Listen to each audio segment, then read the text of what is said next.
Hello indie game fans! A smaller week of new indie games is coming up, but don't overlook it since I do think that there are some games with the potential to be huge, including roguelites, deck builders, RPGs and more in this edition of Indie Gaming this week.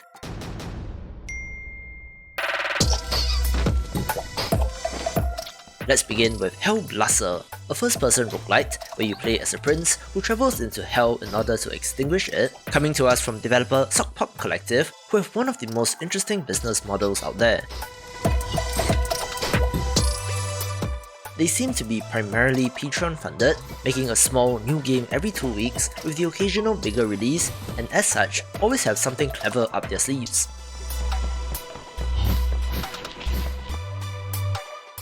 You're collecting the tears of your enemies, dropping them into fountains to get blessings, or to get stronger to accomplish your mission. Mr. Evan Capnos, you are required to reach the court within 4 p.m. on today's date. Beyond that term, I will be compelled to consider you as non-compliant. A game with a fantastic comic book art style is FORECLOSED, a third-person cyberpunk action-adventure title hitting all the major tropes such as conspiracy and cybernetic augmentation. Our hero's identity has been foreclosed, so he is stripped of his job, brain implants and access to the city, who must then try to escape before his identity and implants are auctioned off.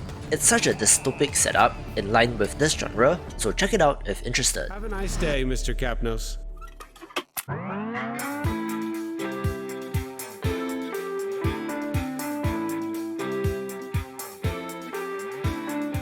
A title that may strike a chord with some of you if you're in your 30s and 40s is Fire Tonight, a game set in 1990 where two people are trying to find their way to each other in a city on fire.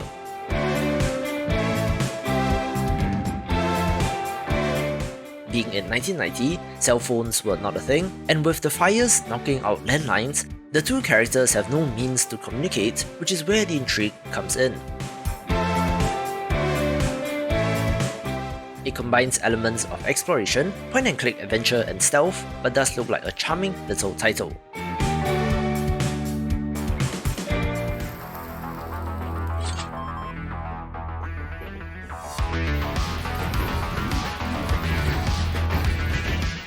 I love action roguelites, so of course, Replicator gets a spot, a sci-fi entry where you play as a galactic mercenary, delving into the labyrinthian scientific complex to find out the truth of the Replicator project.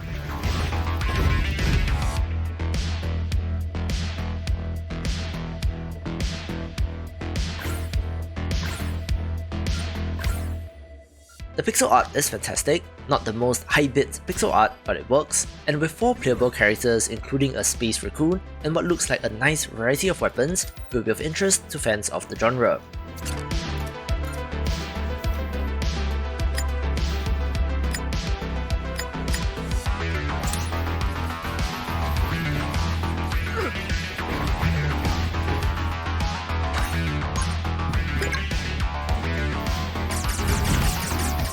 If anyone is familiar, this does give me vibes of a real-time Sword of the Stars, The Pit, and if you enjoyed that game, do hit the like button to show your support.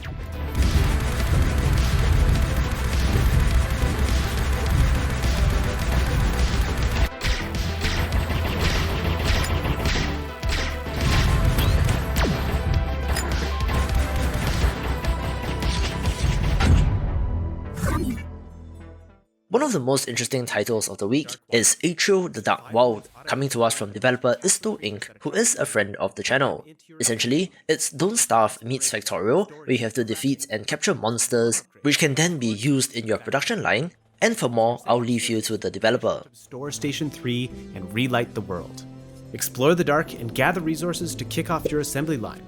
Springboards will let you jump over grab pipes. Pushbacks will split your resources. Mini deer will convert organic materials, and these giant screaming box monsters, well, they're just there to kill you, so maybe avoid those. And maybe build some walls to stop the stampeding pushbacks, and the exploding box monsters. Oh, and don't forget, your factory shut off if you don't have enough energy, so you'll have to manage that as well. You'll be fine, you'll figure it out.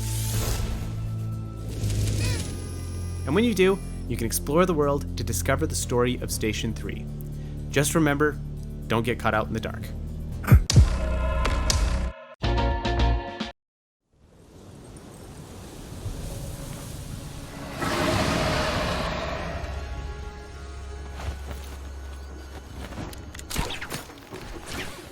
Another week, another Battle Royale title, which does seem to be the trend for bigger games, where NARAKA BLADEPOINT follows Hunters Arena Legends released just last week.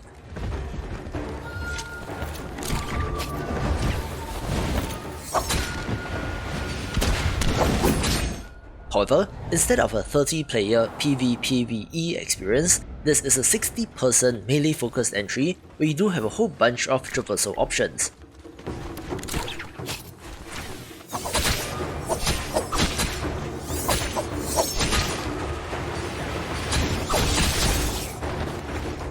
I like the setting and theme, drawing upon Chinese mythology and coming to us from a Chinese team with some impressive visuals and character designs.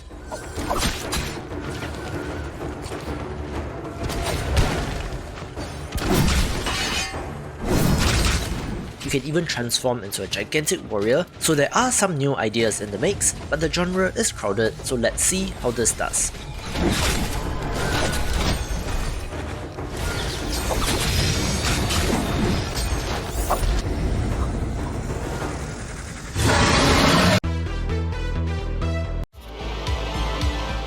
Smaller Games of the Week kicks off with the Xbox and Switch versions of the beautiful Rally Racer Art of Rally, one of my favourites from 2020 and is a good time.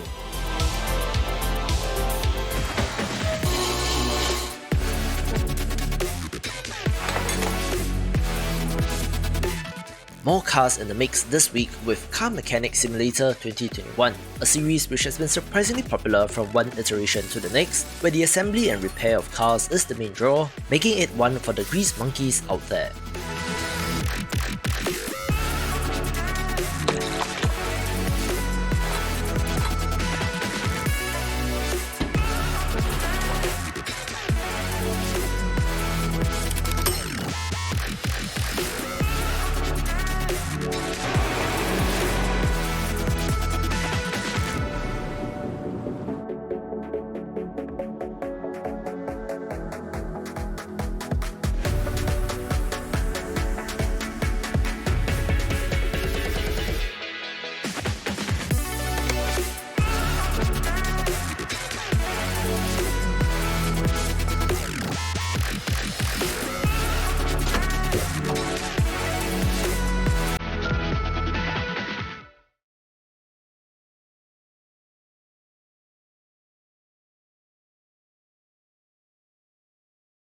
An intriguing entry of the week is Carrier Command 2, a real-time strategy title that has you in control of a futuristic aircraft carrier, having you launch various assaults against your enemies, giving off a Supreme Commander vibe.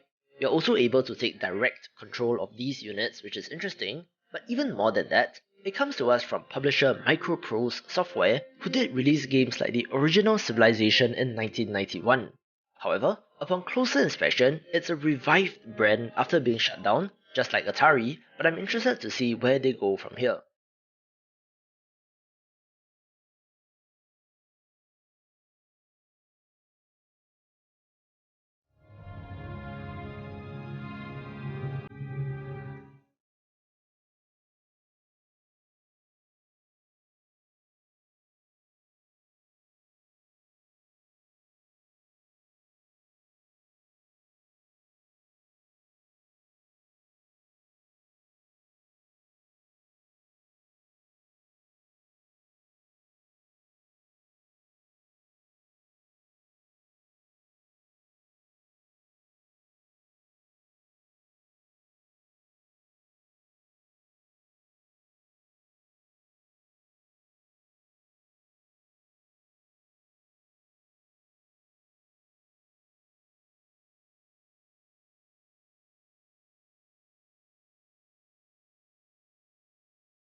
Chicago, City of Opportunity, welcomes young people of ambition seeking their fortune.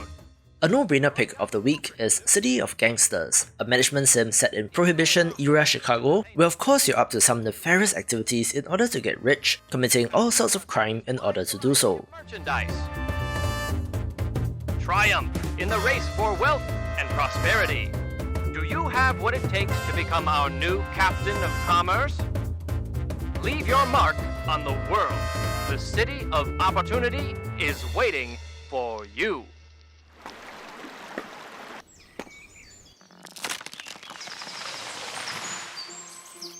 A fascinating crossover of ideas is Dwarrows, a city-building game with action-adventure RPG elements where you can run around your own city and venture into the wilderness, getting console versions this week.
Test facility level 1 is now open. If you enjoy first-person puzzle games, one that looks pretty good is Faraday Protocol, set in a test facility like Aperture, but doesn't seem to have a central mechanic like portals, instead having a gun which allows you to activate objects at a distance, but the visuals look good, so do give it a shot. This is a beer tool used to absorb and redistribute energy.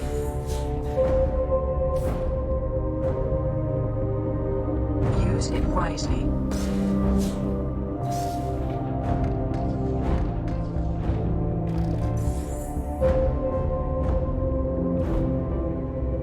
Neural mapping completed.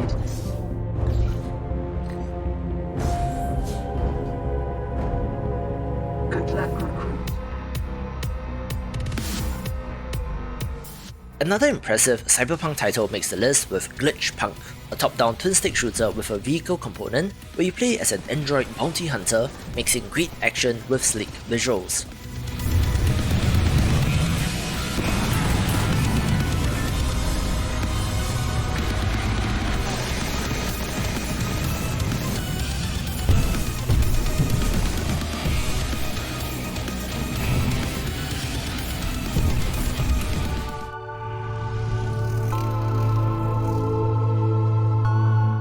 A wonderful little 3D platformer that released on Switch earlier this year is Glyph, where you play as a mechanical scarab, and it's coming to Steam this week.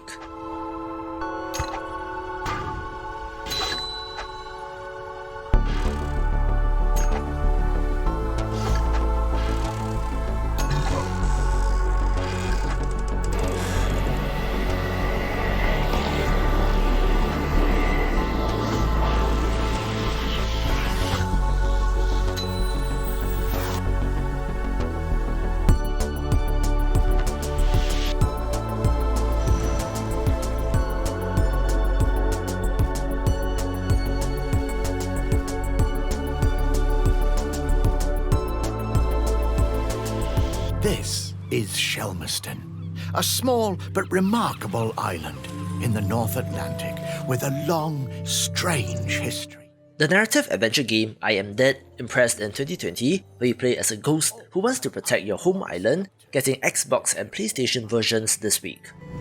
I've been curating the stories of this unique place for years and... here it is, my museum. But lately, well, it seems like I can do, new things. And, well, it's not a big deal, but I should mention at this point, I am dead.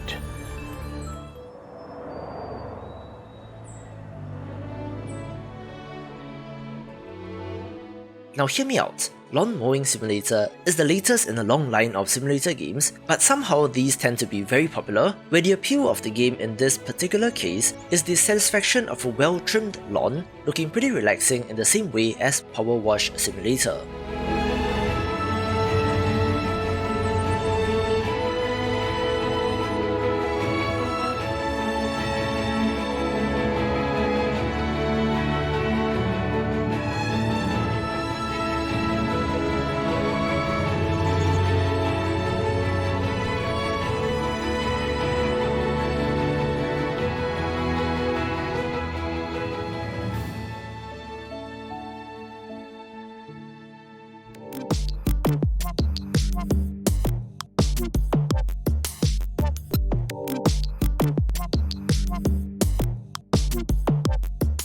One of the more visually interesting games of the week is Oko, a one-button rhythm platformer set in a kaleidoscopic world looking like it could be fun.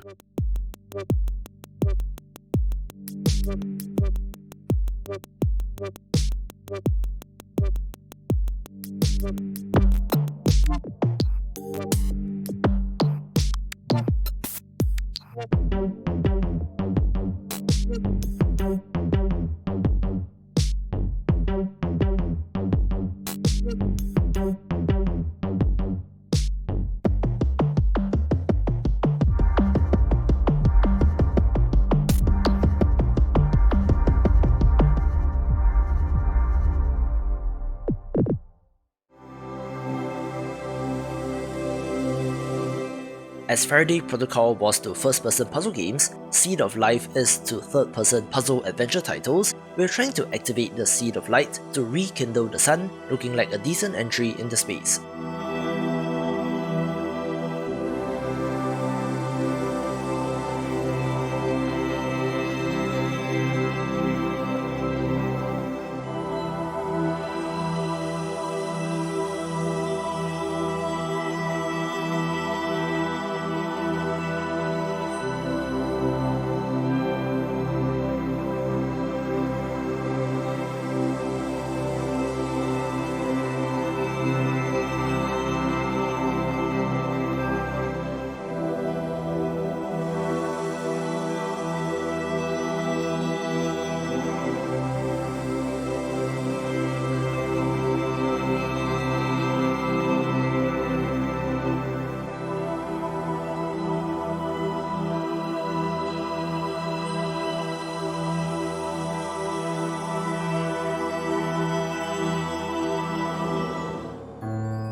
Finally, Tales of the Mirror is a gorgeous hand-painted visual novel title in a distinctly Chinese style, where you're investigating a series of mysteries during the Ming Dynasty.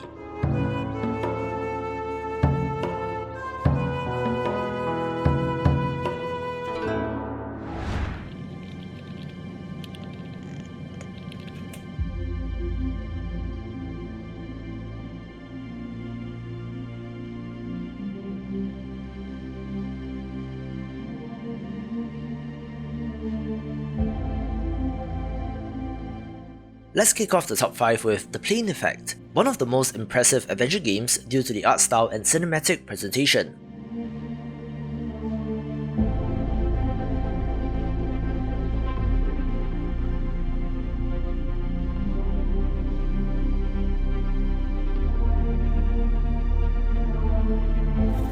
Set in some sort of dystopia, play as an office worker trying to get home, where the setup is that a cosmic anomaly has taken an interest in the city, bending both time and your mind, which means that the journey back to your family is not as simple as it seems.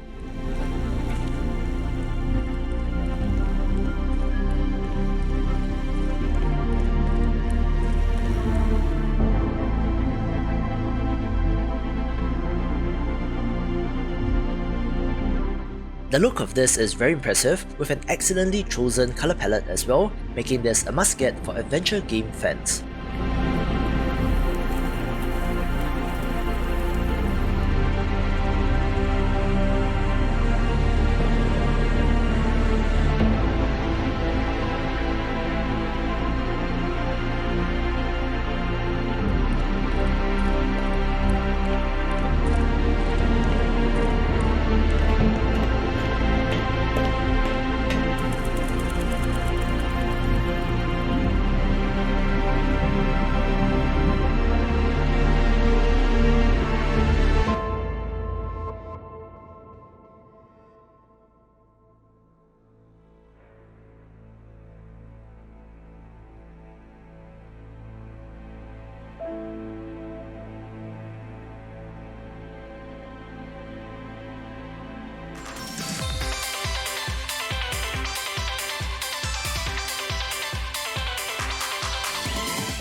Going from depressively oppressive to wonderfully adorable, Button City is one of the cutest titles due to the pastel colours, where you play as a fox, enlisting your friends in order to save your local arcade.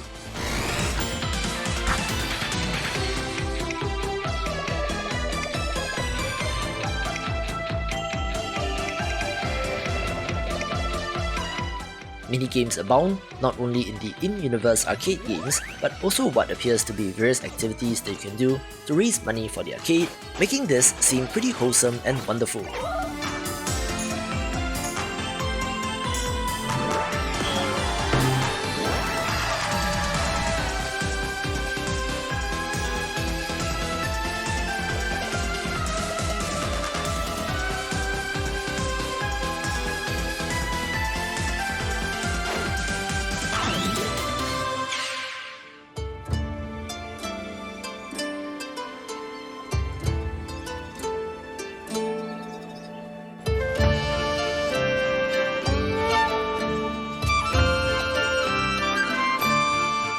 When I mentioned games that could potentially blow up in popularity, I was referring to Patron, a medieval survival city builder where you need to build and expand your village, ensure that there's sufficient food and resources, and to manage social tensions as well.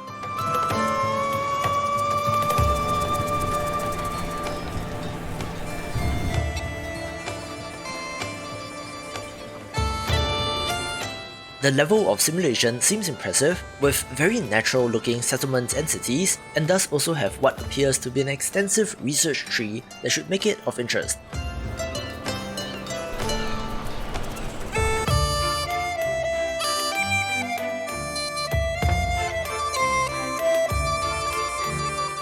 It does potentially look like the second coming of Banished, so fingers crossed it will be good, and of course, I cannot resist to say that please support me on Patreon to keep this channel going.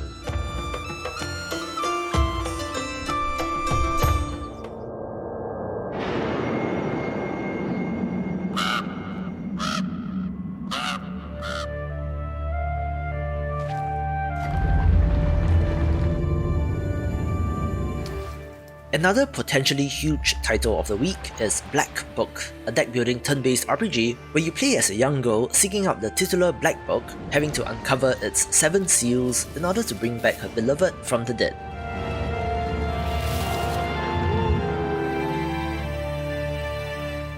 Of course, given the ominous name of the artifact and the fact that it's based on Slavic myths, things should turn out horribly, with all sorts of mythical monsters and demons being involved.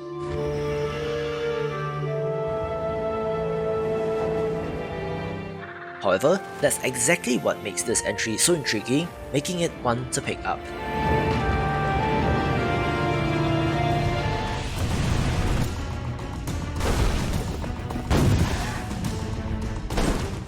If you love giant monsters at max, Mech Armada will be of interest, looking very much like a realistic 3D Into the Breach, where your custom-built mechs face off against alien monsters.